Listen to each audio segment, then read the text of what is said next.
Então a Ruth saiu em busca de espigas de cevada e trigo, né? E aí ela foi atrás de alimento, ela acabou colhendo cevada no campo de Boaz, que por coincidência era parente de Noemi. Tá? Boaz era descrito como um homem de caráter nobre. Ele observa Ruth e, ao saber da história de Ruth, ele mostra generosidade, permitindo que a imigrante Ruth colha grãos em seu campo, garantindo a segurança. O que é interessante é que Boaz respeita um mandamento da Torá, que era mostrar generosidade aos imigrantes e pobres. Né? Então, a gente acha que isso estava fazendo um grande bem. Na verdade, era um princípio que precisava ser respeitado, que a gente muitas vezes desrespeita hoje, né? De não tratar bem essas pessoas. E o que começa a acontecer aqui? Porque Ruth, ela começa... E aqui acho que é um grande exemplo. Eu vejo que ela ali, passando fome, enfim, precisando, ela vai atrás de pegando o que vai sobrando, o que vai caindo ali dos trabalhadores, né? O que acontece nesse momento, Rodrigo? Em primeiro lugar, por que eram as espigas de cevada? O trigo, o pão feito de trigo era um pão mais substancial, com mais vitaminas, com mais, como diz lá em Minas, sustância, né? O pessoal fala, né? Era um pão mais substancial. Mas o pão de cevada ele era mais fraquinho. Então, na época da fartura, era pão de trigo. Na época de vacas magras, era um pão de cevada. O Boaz, que o nome significa em hebraico, a força estava nele, Boaz, ele era um homem que ele aprendeu que a riqueza dele estava atrelada à generosidade dele. Você falou assim, que bonito, era um princípio da Torá. Você sabe, olha que interessante, em Israel até hoje, sabe como é que a gente chama, que a gente, vulgarmente esmola, eu não gosto dessa palavra, mas donativo, esmola, é tzadká. Tzadká em hebraico significa justiça. Então, quando você está dando para o seu semelhante um auxílio, você está praticando tzadká, justiça. É por isso que a Bíblia fala assim, o direito da viúva.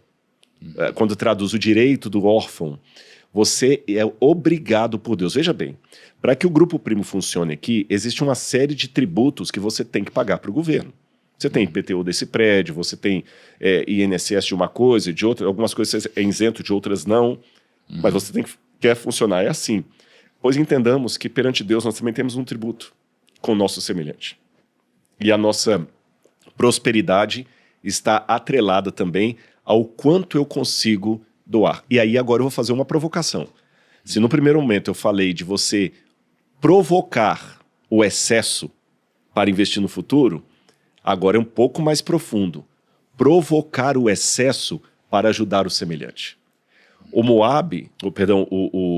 Boaz, ele provocou o excesso para ajudar o semelhante, porque ele falou assim, olha, deixem algumas espigas para trás para que ela possa colher. Deixem algumas espigas para trás para que ela possa colher. Isso é muito forte, é muito interessante. Fala, não, sai daqui. Deixe algumas para que ela possa colher. Então, o que uma pessoa, um empresário, por exemplo, pode fazer num restaurante? Sabe, com toda a comida ali e tal. Eu sei que tem toda uma questão que você não pode dar comida do restaurante para uma pessoa, senão alguém pode dar até um processo.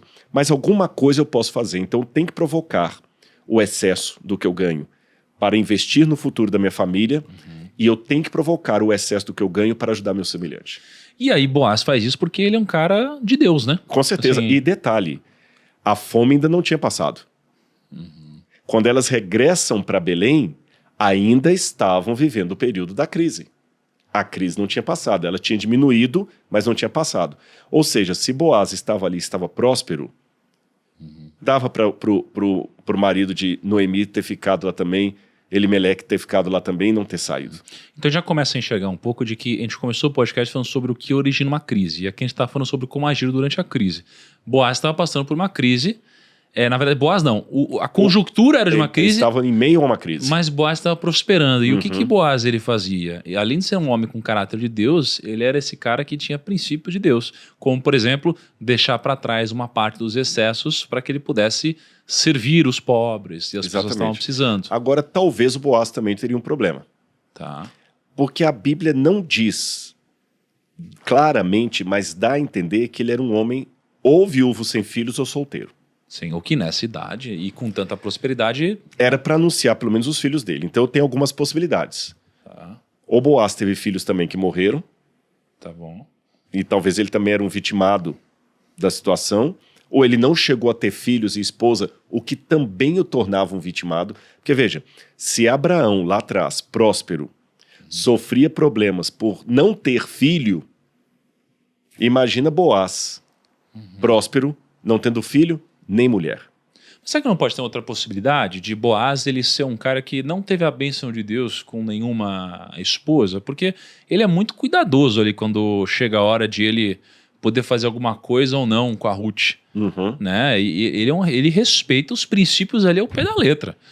Né? Daqui a pouco a gente vai chegar lá, mas ele, enfim, é muito respeitoso ali, né? Será que não pode ter essa possibilidade também? Pode ter. Mas você acha muito remota? Não. Culturalmente? Não, culturalmente ela não é remota, mas assim, você sabe que até no excesso de virtude há um problema. Você acha que às vezes poderia não necessariamente ser o respeito aos princípios e um pouco de, sei lá, algum problema não resolvido dele? Exatamente. Porque, às vezes, por exemplo, você tem que escolher bem uma pessoa antes de casar? Tem. Mas tem alguns que ficam escolhendo tanto, que ele está com 70 anos ainda esperando. Você está entendendo? Então, o excesso de virtude pode ser prejudicial. Talvez, porque é muito estranho para a cultura da época. O que é estranho? Mesmo que eu não saiba o porquê da solteirice de Boaz aqui, se ele era um viúvo, se a mulher dele abandonou, ele foi embora. Ou alguém da farra, né? Sei lá. Mas uma coisa é claro, é muito estranho o texto não fazer referência a qualquer filho dele. É muito estranho. Segundo, ele não era o candidato número 1 para casar com a Ruth. Tinha um outro parente na frente para ser o resgatador. Então isso implica que ele não tinha ainda uma família. Por quê? Se de imaginar se trata, eu poderia pensar talvez que o Boaz foi um camarada que mergulhou tanto no trabalho, fez coisas boas, prosperou, ajudou as pessoas, mas esqueceu daquele lado do coração. Então, às vezes, há pessoas que são excepcionalmente bem-sucedidas em umas áreas, mas não são noutras. Tem pessoas, por exemplo, que você pode trazer aqui, que no mundo dos negócios, ele foi tão bem-sucedido, que você vai até fazer o bate-papo com ele e falar assim, desculpa, eu, Thiago Negro, quero aprender com você. De tão bem-sucedido que o cara foi. Mas às vezes ele não conseguiu constituir família, às vezes não tem saúde. Sim. Às vezes não tem saúde. Às vezes tem pessoas que são tão bem focadas na saúde, mas ele já não tem amigos. Ele só fica preocupado consigo mesmo, com o seu bem-estar, e o outro fica de lado. Ou seja, é importante, Thiago, e para a galera que está em casa entender isso, você ter um crescimento harmônico. Anota essa receita que eu vou dar para você aqui, porque ela é fundamentada em princípios bíblicos. Você tem que ter um desenvolvimento harmônico das suas faculdades físicas, mentais e espirituais. Vou repetir. Você tem que ter um crescimento harmônico das faculdades físicas, mentais e espirituais. Há pessoas que se tornam tão intelectuais, assim, como se fosse um doutor de Cambridge, mas a parte social dele é um fracasso. Ele não tem amigos, não tem ninguém, só tem livros. Há pessoas que conseguem tão bem na área financeira, coitado, ele é tão rico, ele é tão pobre que a única coisa que ele tem é dinheiro. Porque ele só tem dinheiro, ele não tem amigos, ele não tem prazer. Há pessoas que têm amigos e têm uma boa sociabilidade, mas não trabalha. Sim. Vive só de farra. Então é importante o ser humano crescer desenvolver as 3 áreas em harmonia. E parece que a área do coração ainda estava faltando para Boaz. Eu estou caminhando nesse momento nas ruas de Jerusalém da época de Jesus. Na verdade, esse piso aqui pertencia à parte do Templo de Jerusalém, nos tempos de Jesus. Essas pedras aqui são originais, têm 2000 anos. E na época de Cristo, essas pedras eram muito escorregadias. E Jerusalém tem neve. E quando a neve cai, o que as pessoas fazem para derreter a neve? Jogam sal no chão, não é isso? Até hoje é feito assim em países, por exemplo, como Estados Unidos e países da Europa. Na época de Jesus também era assim. Os sacerdotes guardavam sal estragado no templo para jogar no chão a fim de que os adoradores não escorregassem e caíssem. Foi com base nisso que Jesus ensinou certa vez o seguinte, preste atenção, Mateus capítulo 5, verso 13. Vocês são o sal da terra. Ora, se o sal vier a ser insípido, como lhe restaurar o sabor? Para nada mais presta, senão para ser lançado fora e pisado pelos homens. Você percebeu como a cultura, a localidade, nos ajuda a entender melhor as Escrituras? E Jesus? Como ele lia e interpretava as Escrituras no seu tempo?